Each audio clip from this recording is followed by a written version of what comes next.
भी है। तो नामापराध में बहुत से भेद हैं, पर सब भेदों का सार मूल मंत्र है दो।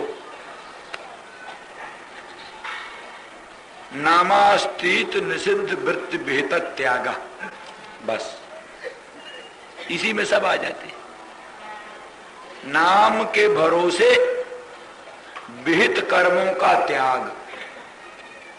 शास्त्रों ने जो कर्मों का विधान कर रखा है, आपको संध्या बंदन करना चाहिए, आपको सूर्यार्घ्य देना चाहिए, आपको सूर्योपस्थान करना चाहिए, आपको बलि वैष्णदेव करना चाहिए, श्राद्ध तर्पण करना चाहिए, अग्निहोत्रादि कर्म करना चाहिए,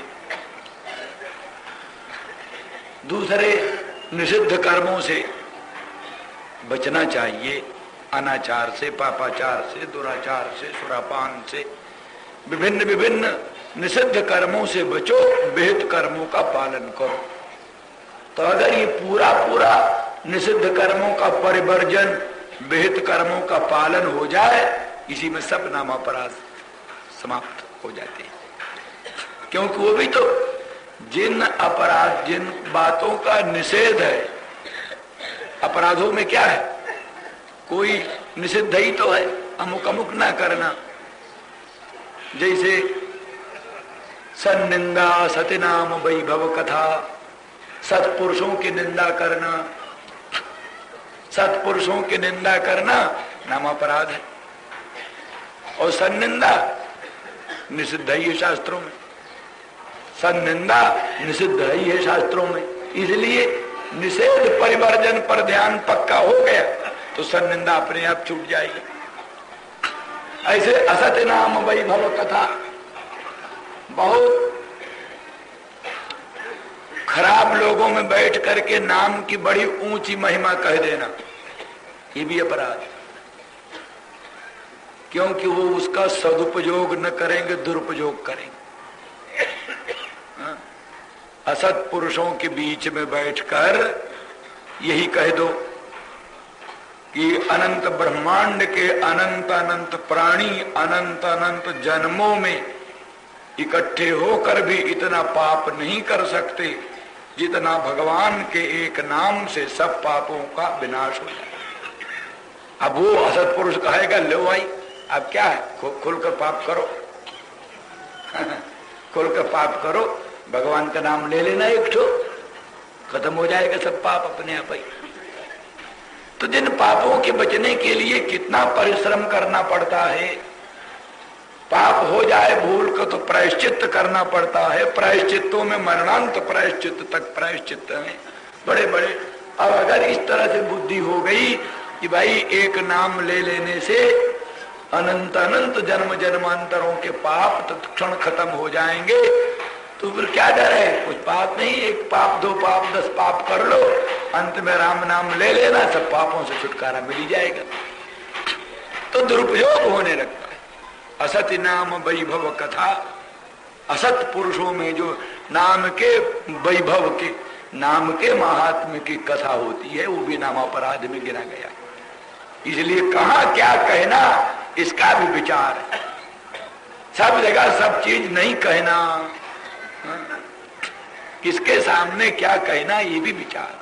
वक्ता को इन बातों पर भी ध्यान देना चाहिए, हम क्या कह रहे हैं, उसका असर लोगों पर क्या पड़ेगा। इसलिए कोई ऐसी चीज कहे तो उसका मार्जन, उसकी भूमिका, उसका पूर्वापर विरोध परिहार, इन सब बातों पर अवश्य ध्यान जाना चाहिए। तो इसी प्रकार से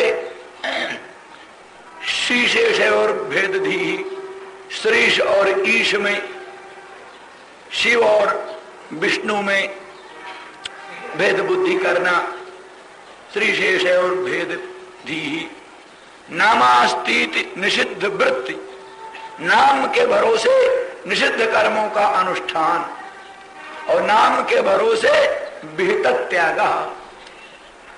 कई सज्जनों ने कहा, महाराज हम तो संध्या नहीं करते। क्यों भाई?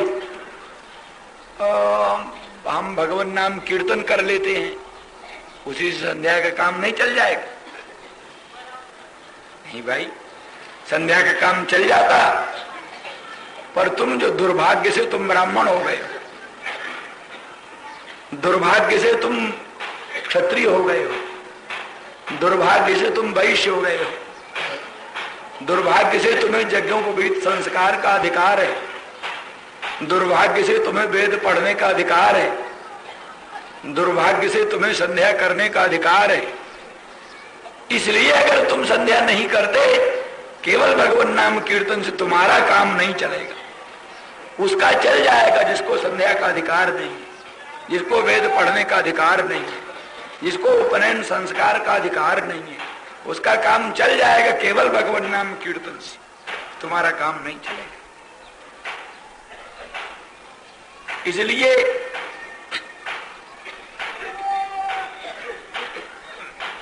जैसे दाल में नून होना ही चाहिए, भले चटनी हो चाहे ना हो,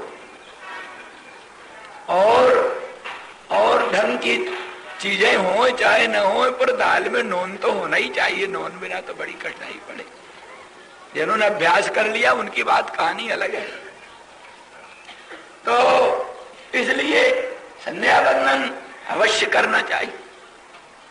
तात्पर्य यह है कि अपने धर्म का पालन करते हुए धर्म पालन पर ध्यान जाना चाहिए। इसके बिना बड़ी त्रुटियां हो जाती। कई जगह देखो, नील कपड़े का निषेध है। नील कपड़ा, यो कोई काला पीला हरा गोरा टन मन तोला रत्ती का पाप तो दिखाई नहीं देता। सूती नील कपड़ा पहन करके भी भगवान का भजन करने बैठो तो क्या बुद्धि में आएगा नहीं करना चाहिए? क्यों नहीं करना चाहिए साहब? क्या लगा हुआ है? जैसे पीला कपड़ा जैसे नीला कपड़ा, क्या हर जाए? लेकिन कई महात्माओं का अनुभव है, जिनको कुछ भगवान का संपर्क है, कुछ भगवान से नाता है, उन्होंने अनुभव किया है। भूल कर उनके कमरे में नील कपड़ा रहा, भगवान का ध्यान नहीं हुआ, भगवान का ध्यान नहीं हुआ। रोए झींके, बड़े परेशान हुए, सब कुछ हुआ, तो स्वप्न हुआ तुम्हारे उसमें नील कपड़ा है, हटाओ इसको पहले। कई ऐसी चीजें हैं, नीली पट्टे, बट रेशमी नील कपड़ा निषिद्ध नहीं है, नील ऊन निषिद्ध नहीं है, लेकिन नील सूत, नील कपड़ा वो बहुत निषिद्ध है। ऐसे ही कितने हम थोड़ा सा भाई प्राणी जिस राष्ट्र में रहता है उस राष्ट्र का कॉन्स्टिट्यूशन पढ़ना, उस राष्ट्र का संविधान पढ़ना उसका कर्तव्य, उस राष्ट्र का कानून जानना उसका कर्तव्य। कोई ये कहकर छुटकारा नहीं पा सकता कि हम साहब कानून जानते नहीं थे इसलिए हमने ऐसे गलती कर दिया। ऐसा नहीं काम चलेगा। जिस राष्ट्र में रहते हो कानून आशा रखता है, तुम उस राष्ट्र के कानून को जानते हो, इसीलिए तुम अगर उस कानून का उल्लंघन करोगे तो तुमको दंड मिलेगा। लोग कहते हैं हम स्वतंत्र हैं साहब, आजाद।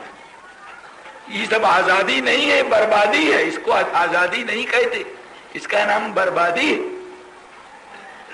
पूर्ण सभ्यता का लक्षण यही, वही राष्ट्र पूर्ण सभ्य है। जो राष्ट्र जितना नियंत्रित है, जो राष्ट्र जितना नियंत्रित है वो राष्ट्र उतना सभ्य, जो जितना अनियंत्रित है वो राष्ट्र उतना ही असभ्य। एक सज्जन ने राजमार्ग पर लघुशंका कर दिया, पेशाब कर दिया राजमार्ग पर। उनको पुलिस ने पकड़ लिया, ले जाकर अदालत में खड़ा किया। अदालत ने पूछा क्यों साहब तुमने राजमार्ग पर लघुशंका किया? कहा हाँ साहब। क्यों किया? कहा साहब हमने देखा घोड़ा साहब ने जाते हुए लघुशंका किया राजमार्ग पर, कुत्ते ने राजमार्ग पर लघुशंका किया, गधे ने राजमार्ग पर लघुशंका किया, उसको किसी ने नहीं पकड़ा। तो हम तो टैक्स देते हैं, हमारे टैक्स से ये राजमार्ग बना है, हमने इस पर लघुशंका कर दिया तो कौन सा बेजा कर दिया? अदालत क्या उत्तर दी?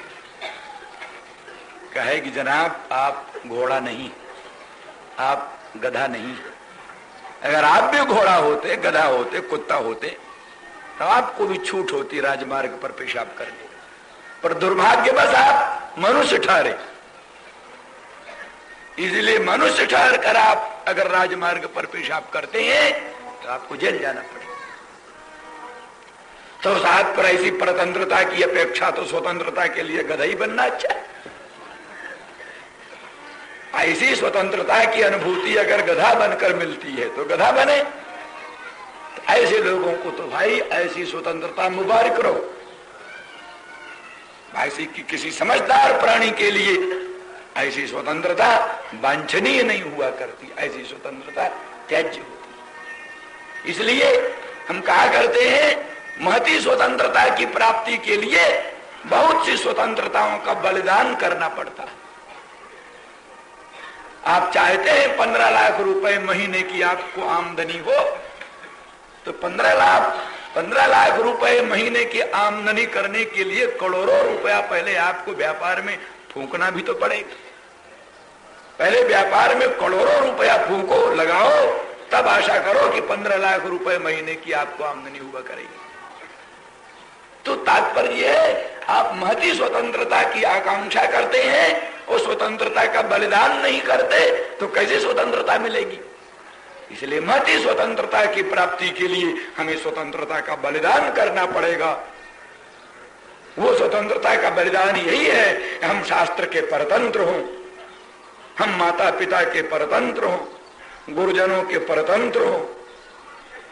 जितना हम परतंत्र होंगे, शास्त्रों के परतंत्र होंगे, गुरुजनों के परतंत्र होंगे, माता पिता के परतंत्र होंगे, उनकी आज्ञा पालन करेंगे हर काम में, उतने ही हम स्वाधीनता के उच्चतम शिखर पर अधिरूढ़ हो सकेंगे।